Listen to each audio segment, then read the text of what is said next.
Varicose veins తో బాధపడుతున్నారా? భారతదేశంలోనే బెస్ట్ ట్రీట్మెంట్ అందించే ఏకైక హాస్పిటల్ ఏవిస్. నమస్తే, మీరు చూస్తుంది సుమన్ టీవీ. నేను మీ కీర్తి.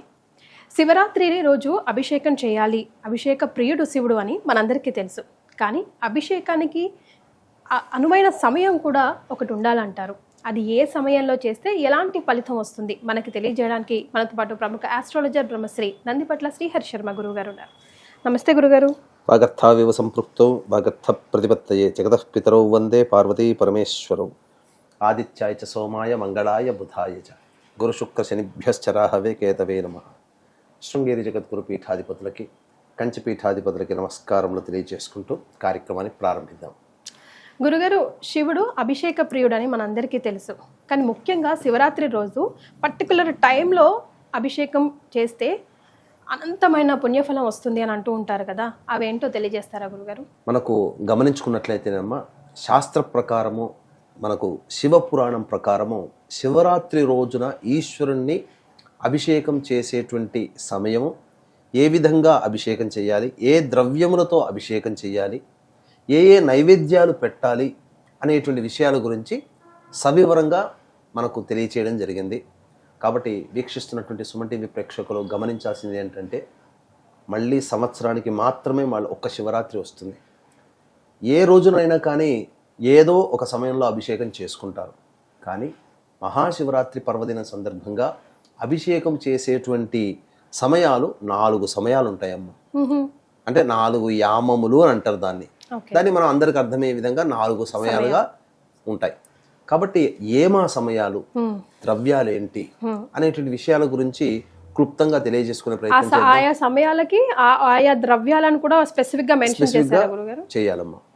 ఆ విధంగా చేసినటువంటి వ్యక్తికి శివరాత్రి రోజున ఎవరైతే ఈ విధంగా చేస్తారో శివానుగ్రహం, పురాణం ప్రకారము శివరాత్రి రోజున ఈశ్వరుణ్ణి అర్చించినటువంటి పుణ్య ఫలితం సశాస్త్రీయమైనటువంటి విధానంగా మనకు కలుగుతుందని చెప్పడంలో ఏమాత్రం సందేహం లేదు.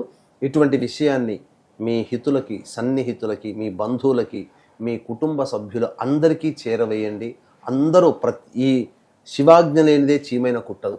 కాబట్టి ఇటువంటి పుణ్య ఫలితాన్ని తెలిసిన ఉత్తర క్షణంలోనే నేనొక్కడనే చేసుకుంటే బాగుండదు, స్వార్థంగా కాకుండా ఇటువంటి సమాచారాన్ని అందరికీ అందించాలి, అందరూ బాగుపడాలనేటువంటి సదుద్దేశంతో సుమన్ టీవీ యాజమాన్యం వారు ఈ యొక్క ప్రత్యేకమైన శివరాత్రి సందర్భంగా ప్రత్యేకమైనటువంటి పూజా విధాన విషయాల్ని తెలియచేయడానికి సంకల్పం చేయడం జరిగింది. కాబట్టి ఆశాంతం వీక్షించండి, అందరికీ ఈ యొక్క విషయాన్ని తెలియచేయండి.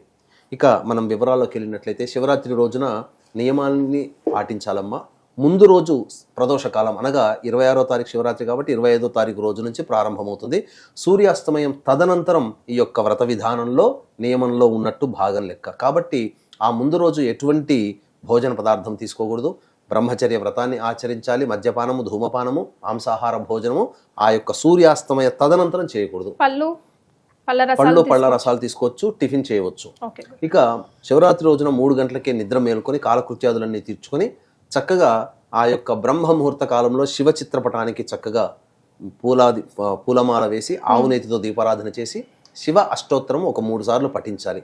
తర్వాత ఉదయిస్తున్నటువంటి సూర్యునికి నమస్కారం చేసి సూర్యాష్టకం 6 సార్లు చదివి సూర్యునికి అర్ఘ్యం ఒక 11 సార్లు సూర్యునికి అర్ఘ్యం ఇచ్చేసేసి చక్కగా ఆ రోజంతా కూడాను ఆ శివనామస్మరణ చేసుకోవాలి. చాలామంది చేసేటువంటిది తప్పు ఏంటంటే, రాత్రి జాగారం ఉండాలనే ఉద్దేశంతో మధ్యాహ్నం నిద్రపోతుంటారు. కానీ మధ్యాహ్నం ఎప్పుడైతే నిద్రపోతామో ఆ యొక్క వ్రతాన్ని మనము ఫలాన్ని పొందలేము, భంగమవుతుంది. కాబట్టి ఆ ఉదయం నుంచి సూర్యాస్తమయం వరకు కూడాను చక్కగా అవకాశం ఉంటే దేవాలయానికి చేరుకొని దేవాలయానికి నమస్కారం, శివుని దర్శనం చేసి నమస్కారం చేసుకొని ఇంటికి రావాలి. ఇక ఆ రోజంతా కూడా శివనామస్మరణ చేసుకోవాలి. అయితే శివాభిషేకం చేయాలనుకునేటువంటి వాళ్ళకి శివరాత్రి రోజున చెప్పబడినటువంటి సమయం ఏంటంటే, సాయంకాల ప్రదోషకాల సమయం నుంచి అనగా శివరాత్రి తెల్లవారుజామున సూర్యోదయం వరకు కూడా అభిషేక సమయాలు అనేటువంటివి కొన్ని చెప్పబడ్డాయి. కాబట్టి ఈ యొక్క ఉదయం నుంచి సాయంత్రం లోపల ఇంటినంతా కూడాను శుభ్రపరచుకోవాలి.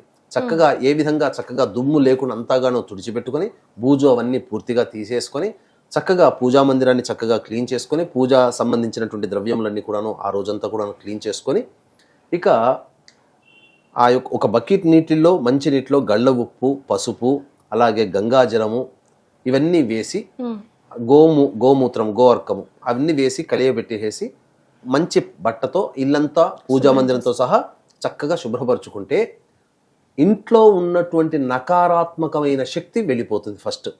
తర్వాత దేవతా శక్తి అనేది శివరాత్రి రోజున ఈ భూమి మీద ప్రసరిస్తుంది. అంతకంటే మించి కుంభమేళా కూడా జరపబడుతుంది కదమ్మా. ఈ కుంభమేళా శివరాత్రి రోజునే ఆఖరిగా చెప్పబడి ఉంది.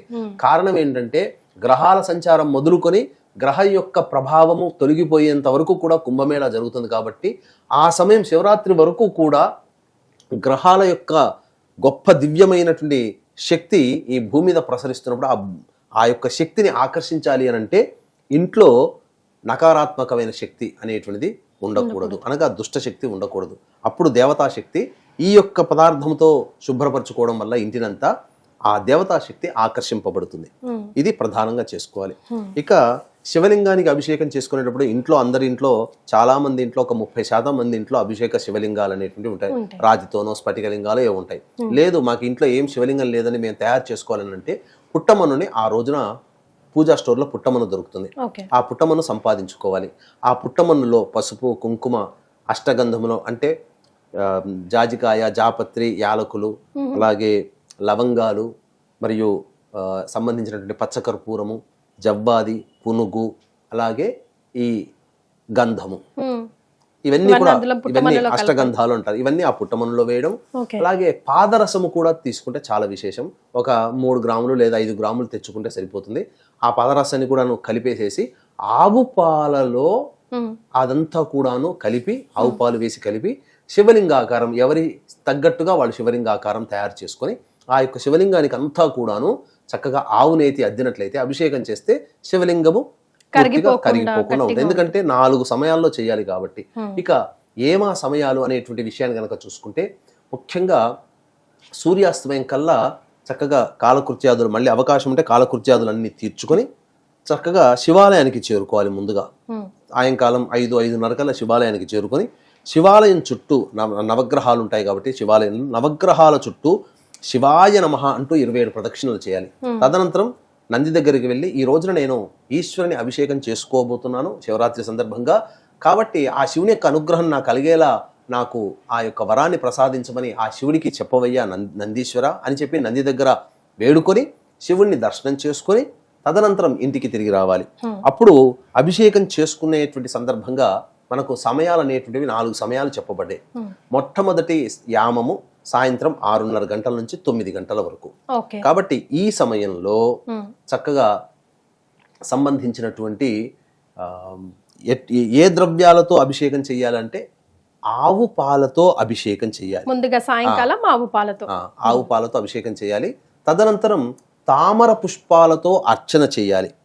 అర్చన చేసి బియ్యము కడిగి అందులో పెసరపప్పు కొంత వేసి ఆవు నేతి వేసేసి పులగంలాగా వండాలి. వండి ఆ స్వామికి నైవేద్యం చేయాలి, నైవేద్యం పెట్టాలి. సో ఫస్ట్ పాలతో అభిషేకం చేసి పులగం నైవేద్యంగా పెట్టాలి. ఆ పెసరపప్పు బియ్యం వేసి పులగం తయారు చేసి పెట్టాలి. తామర పుష్పాలతో అర్చన చేయాలి.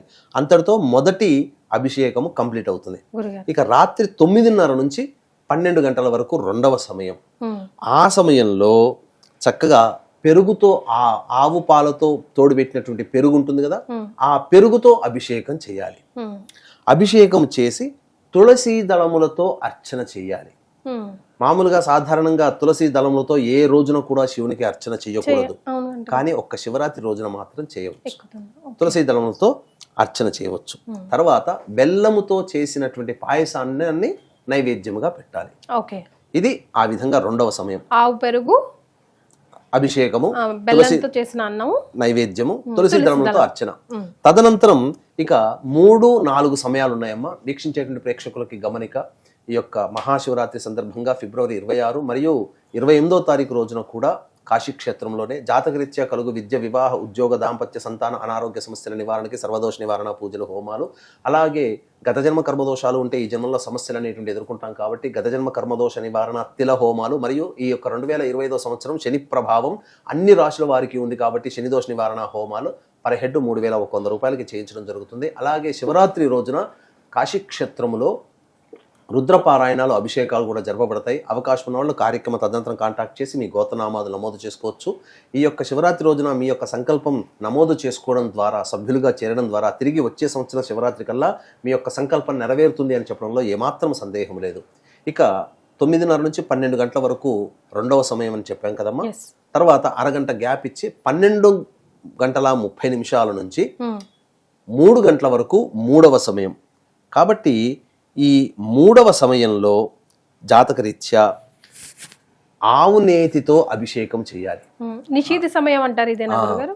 ఆవు నేతితో అభిషేకం చేసి తర్వాత బిల్వ దళములు, ఏక బిల్వమైనా లేదా మారేడు దళములతోనైనా కానీ అర్చన చేసి అన్నము నువ్వుల పొడితో చేసినటువంటి పులగం ఉంటుంది కదమ్మా, దానిని నైవేద్యంగా పెట్టాలి. ఇది ఆ మూడవ జాముగా చేసినటువంటిది. ఇక 3 గంటల నుంచి 3:30 వరకు కొద్దిగా సమయం బ్రేక్. తర్వాత 3:30 నుంచి తెల్లవారుజామున 6 గంటల వరకు 4వ సమయం బ్రహ్మముహూర్తం. ఇది చాలా అత్యంత ప్రధానమైనటువంటి సమయం అమ్మ. ఎందుకు చెప్పాలనంటే శివరాత్రి సందర్భంగా కదా, శివరాత్రి రోజున మనకు తిదివార నక్షత్ర యోగ కరణాలు 5 పంచాంగాలు. అందులో శివయోగము 2:57 నుంచి 27వ తారీఖు రాత్రి 11:30 వరకు ఉంటుంది. కాబట్టి శివరాత్రి సందర్భముగా శివరాత్రి రోజున శివయోగము కూడా కలిసినటువంటిది సందర్భము ఇది ఒక్కటే సమయం. కాబట్టి 26వ తారీఖు తెల్లవారితే 27వ తారీఖు రోజున 3:30 నుంచి 6 గంటల వరకు అనేటువంటిది అభిషేకం చేయాలి. అప్పుడు ఏ ద్రవ్యంతో అభిషేకం చేయాలి? తేనెతో అభిషేకం చేయాలి. తేనెతో అభిషేకం చేసి నల్ల కలువ పూలు దొరుకుతాయి. అంటే నల్ల కలువ అంటే నీలి పుష్పంలో, నీలి కలువ పూలు, ఆ కలువ పుష్పాలతో అర్చన చేసి కేవలం అన్నం మాత్రమే వండి అన్నాన్ని నైవేద్యంగా పెట్టాలి. ఇది చెయ్యాలి. చాలా మందికి నల్ల కలువ పూలు ఇప్పుడు దొరుకుతాయో దొరకవో. కాబట్టి ఆ సందర్భంలో నీలి రంగు చామంతి పుష్పాలు లేదు శంఖు పుష్పాలు దొరుకుతాయి. అవైనా కానీ అర్చన చేయవచ్చు. ఇక చాలా మందికి ఉండేటువంటి ఇంకొక సందేహం ఏంటంటేనమ్మా, ఇప్పుడు తామర పుష్పాలు కావాలంటే ఒక్కొక్కటి 10-20 రూపాయలు పెడతారు. 100-108 అర్చన చేయాలంటే 2-3 వేల రూపాయలు పుష్పాలకే పోతాయి కదా. మరి అన్ని అంతమందికి డబ్బు ఉండదు కదమ్మా. కాబట్టి ఆ సందర్భంలో మనకు ఏ యొక్క దేవతకి కూడా లేనటువంటి విలక్షణమైనటువంటి అర్చన విధానము ఈ యొక్క పరమేశ్వరునికి ఉందమ్మా. ఏంటనంటే, అంటే పరమేశ్వరుని పూజ చేసేటువంటి వాడు అతి సామాన్య మానవుడు కూడా చేసుకోవచ్చు, పెద్ద ఖర్చు లేకుండా. కాబట్టి 4-5 తామర పుష్పాలతో అర్చన చేయొచ్చు, 4-5 నల్ల కలువ పుష్పాలతో అర్చన చేయొచ్చు.